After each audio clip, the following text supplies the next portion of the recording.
So I learned from your wife that you're doing good. You know I'm happy for you even if the voices in your head does not say so. I know I have been combative, competitive and critical, but you have been no less than an aggressive, arrogant asshole.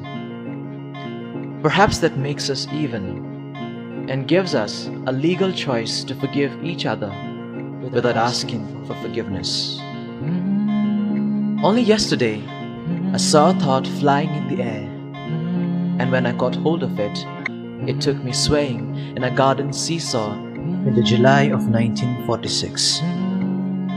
My yellow silk skirt picked more sands by the rim than your blue jeans every time it touched the ground.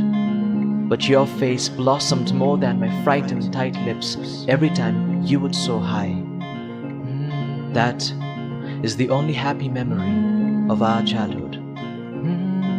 You went out on a stupid adventure, trying to find a lasting spell, to find peace at your heart. But you would have found it better if you had saved my hands and limbs from the tug of war between our obsolete parents at the moonlit front door. I want you to know, in case you were so reluctant to investigate, that the magnetic pull of my mother was stronger, or else Dad was merely imitating the sport because he left no marks on my arm. Nevertheless, congratulations. I learned you found your happiness in the swimming pools of hallucinogens and salvation under the headlights of highway marijuana. As you hit your head hard, you thought the angels were singing for you and blessing thy soul, when it was a doctor in white coat defibrillating your dying heart. In case you wondered how I'd know, she happens to be my friend, the girl with glasses and stained pink dress whom you inferred to end up as a hotel waitress on my 7th birthday party. So while you were surfing in the high waves, I was drowning under them. Not the water, of course. You know I've always been keeping myself miles away from the shore. But I was trying to battle the emotional tides which, mon ami, peaked 10 times a day. I realized that credit, estates, stardom, and prestige do little to keep you in the air. Sooner or later, gravity will work on everyone who tries to escape reality, and in my case, it arrived in the form of fear, and mon ami, it was not the water. At first, I assumed fears have a way of jumping from one thing to another. It appeared as my dad. Why not?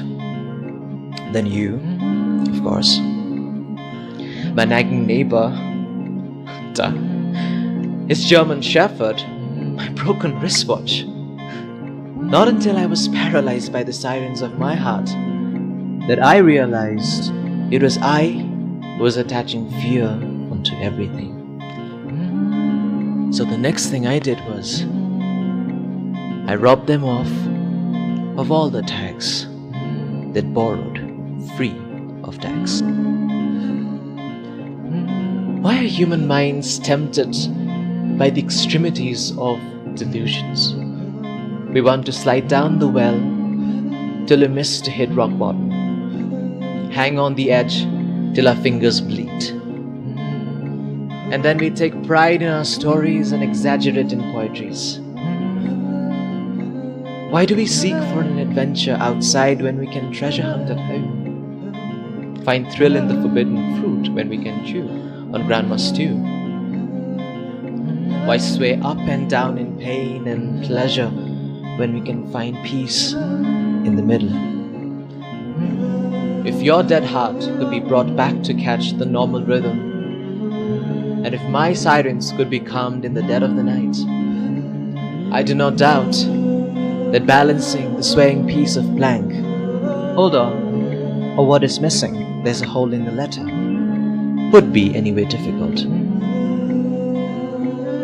Then we shall live fearless of falling, because even if we fell, we'd just hit the ground. We're in the seesaw, right?